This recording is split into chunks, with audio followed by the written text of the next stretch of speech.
नमस्कार दोस्तों, उम्मीद है आप लोग अच्छे होंगे। सर्वप्रथम यदि आपने चैनल को सब्सक्राइब नहीं किया तो सब्सक्राइब करें, लाइक करें, शेयर करें और बेल आइकन ज़रूर दबाएं। तो अब आज हम बात करेंगे बौद्धकालीन शिक्षा के बारे में। और यदि आपने टेलीग्राम लिंक ज्वाइन नहीं किया है तो ज्वाइन कर लें। बौद्धकालीन शिक्षा की बात करेंगे हम लोग आज। तो गौतम बुद्ध का जो जन्म हुआ था 563 ईस्वी पूर्व में कपिलवस्तु लुम्बिनी, नेपाल में। यह नेपाल में पड़ता है। तो मोदी जी जो प्रधानमंत्री तो अब भी है मोदी जी। तो वह याद होगा, वो नेपाल में कपिलवस्तु गए थे। तो यहाँ पे आप इनका सन याद करें, जन्म कहाँ हुआ था। 1563 आता है, कपिलवस्तु लुम्बिनी नेपाल। 1 2 3 4 चारों पॉइंट यहाँ से। माता फादर का नाम शुद्धोधन, यफ मतलब फादर, शुद्धोधन हो गए। और यह मतलब मदर, महामाया। यह भी याद करना है। माता पिता, बचपन का नाम सिद्धार्थ था, यह भी याद करना है। 16 वर्ष की आयु में यशोधरा से विवाह, 16 वर्ष की आयु में यशोधरा से, 29 वर्ष की आयु में परित्याग। अंडरलाइन याद रखें।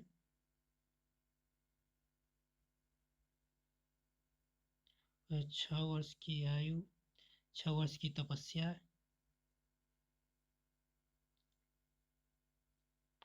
पश्चात 35 वर्ष की आयु में वैशाख माह की पूर्णिमा के दिन पीपल के नीचे ज्ञान की प्राप्ति, तब बुद्ध कहा जाने लगा।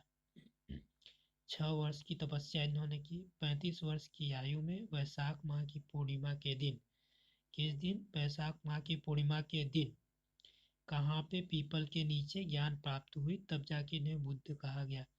मृत्यु 483 ईसा पूर्व कुशीनगर में हुआ है। मृत्यु जो है 483 में हुआ इनका। कहाँ पे? कुशीनगर में। कुशीनगर में ही भगवान बुद्ध की समाधि है। कुशीनगर में एक अंतर्राष्ट्रीय एयरपोर्ट भी हाल ही में उद्घाटन हुआ है इसका, ताकि जो बौद्ध है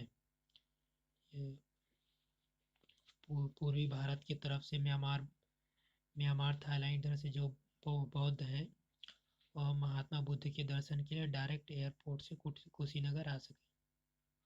आगे बात करते हैं घर छोड़ने की घटना, महानिष्क्रमण, मृत्यु, महापरिनिर्वाण। घर छोड़ेंगे तो उसको महाभिनिष्क्रमण कहेंगे और मृत्यु को महापरिनिर्वाण कहेंगे। शिक्षा से आशय इनके क्या है? बौद्ध मठों में बिहारों में दी जाने वाली शिक्षा। बौद्ध धर्म में बौद्ध मठों में और बिहार में ही शिक्षा दी जाती थी और कहीं शिक्षा नहीं दी जाती थी। शिक्षा का पर्याय ना होकर ज्ञान प्राप्त करने की प्रक्रिया के रूप में स्वीकारी जाने रही। कोई महत्वपूर्ण पॉइंट नहीं। उद्देश्य ज्ञान का विकास, सामाजिक और चरण के विकास, मानव संस्कृति संरक्षण, चरित्र निर्माण, कौशल ज्ञान का विकास। यह भी कोई खास पॉइंट नहीं है। पवज्जा संस्कार शिष्य को नव्य शिष्य श्रवण समनेर कहते हैं, तो यह पॉइंट याद रखें। पवज्जा संस्कार के बाद शिष्य को नव्य शिष्य श्रवण या समनेर कहते थे।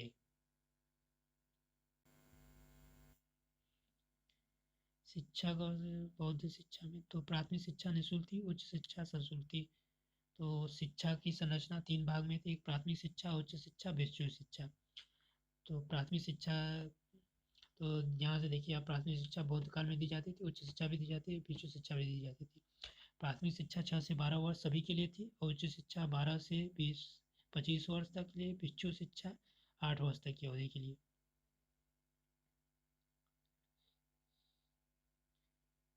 और उपसंपदा की बात करते हैं। उच्च शिक्षा प्राप्ति के बाद जो बौद्ध धर्म का प्रचार प्रसार करना चाहते हैं तो उन्हें उपसंपदा के बाद बौद्ध धर्म में प्रवेश दिया जाता है। उपसंपदा के बाद बौद्ध धर्म प्रवेश दिया जाता है। सभी को प्रवेश था, किसी से प्रवेश नहीं था, परंतु अस्वस्थ, विकलांग, डाकू, नपुंसक, राज द्वारा दंडित तथा राज कर्मचारियों को प्रवेश का अधिकार नहीं था।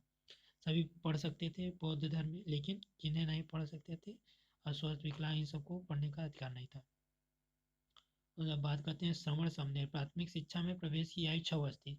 बच्चे प्रवेश के मठ या बिहार में बालक को श्रवण समनेर, यानी बच्चा जब मठ या बिहार में चला जाता था वहाँ पे उसको श्रवण या सामनेर कहते थे। यह पूछा जाता है। अब प्रवज्जा संस्कार की बात करते हैं। बच्चे के प्रवेश के में प्रवज्जा संस्कार होता है। प्रवज्जा संस्कार कब होता था? बच्चे के प्रवेश के समय होता था। बौद्ध धर्म महावग में सविस्तार वर्णन है, तो ये तो नहीं पूछा था। प्रवज्जा संस्कार क्या होता है? बाहर जाना, यानी बच्चा शिक्षा है तो परिवार छोड़कर मठ या बिहार में जाता है, उसे ही प्रवज्जा संस्कार कहते हैं। और भिक्षु उसे तीन प्रण ऊंचे स्वरों में उच्चारित करवाता था। इन 3 प्रणों को शरणत्रयी कहा जाता है। शरणत्रयी पूछा जाता है, तो शरणत्रयी क्या होता है? बुद्धम शरणम गच्छामि, धम्मम शरणम गच्छामि, संघम शरणम गच्छामि। तो यही 3 है, ये तीनों याद होने चाहिए। डायरेक्ट पूछ लिया जाए, बुद्धम शरणम गच्छामि, धम्मम शरणम गच्छामि, संघम शरणम गच्छामि। याद कैसे करें? बुद्धम धम्मम संघम। बुधस 60 में बुधस का है, बुधस, बाकी शरणम गच्छामि तो कॉमन है। बुधस बुद्धम शरणम गच्छामि, धम्मम शरणम गच्छामि, संघम शरणम गच्छामि। इसके बाद गुरु शिष्य को 10 उपदेश देता था। इसे 10 शिक्षा पदानी कहते हैं। 10 शिक्षा पदानी। पाठ्यचर्या प्राथमिक स्तर पर, उच्च स्तर पर, भिक्षु स्तर पर। तो पाठ्यचर्या से ज़्यादा नहीं पूछा जाता, कुछ नहीं पूछा जाता। भिक्षु शिक्षा में आइए देखिए, बौद्ध ये अवधि 8 वर्ष थी। बौद्ध साहित्य, त्रिपिटक में विनय पिटक, सूत्र पिटक, अभिधम पिटक, ये तीनों याद होने चाहिए। पूछता है त्रिपिटक का नाम। और कैसी शिक्षा दी जाती थी? लौकिक शिक्षा, धार्मिक शिक्षा, ये सब नहीं पूछा था। उपसमता की बात करते हैं, यहाँ से आता है। उस शिक्षा प्राप्ति के बाद भिक्षु शिक्षा प्रदान करते थे। पहले उच्च शिक्षा दी जाती थी, उसके बाद भिक्षु शिक्षा दी जाती थी। 10 भिक्षु की उपस्थिति में 10 भिक्षु की उपस्थिति में होता था। उपसंपदा के बाद 8 नियम का पालन करना होता था। और इनके 4 आर्य सत्य याद करिए। दुख है, दुख का कारण है, दुख का निरोध है, दुख निरोध पाने का उपकारण, उपकार पाने का मार्ग, ये चारों याद होने चाहिए। ये भी आते हैं। अब यह अष्टांगिक मार्ग की बात करते हैं। शिक्षा का केंद्र इनका तक्षशिला, नालंदा, विक्रमशिला, धर्मपाल, वल्लभी, गुजरात, मिथिला, ओदंतपुरी, यहाँ पे तो मुख्य जो है तक्षशिला याद करिए, नालंदा, विक्रमशिला। विक्रमशिला को धर्मपाल ने बनाया था। वल्लभी गुजरात। चिकित्सा विज्ञान का मुख्य केंद्र तक्षशिला, यह भी आया हुआ है। ज्ञान प्राप्त हुआ बोधगया में, यह भी आया हुआ। प्रथम उपदेश धर्मचक्र परिवर्तन कहा जाता है। प्रथम उपदेश को सर्वाधिक उपदेश श्रावस्ती में, सबसे सर्वाधिक, सबसे श्रावस्ती, सर्वाधिक श्रावस्ती, श्रावस्ती सर्वाधिक। और शाक्य मुनि बुद्ध को ही कहा जाता था। तो बौद्धिक शिक्षा में इतना ही। उम्मीद है आप लोगों को वीडियो अच्छा लगा होगा। तो जय हिंद, जय भारत।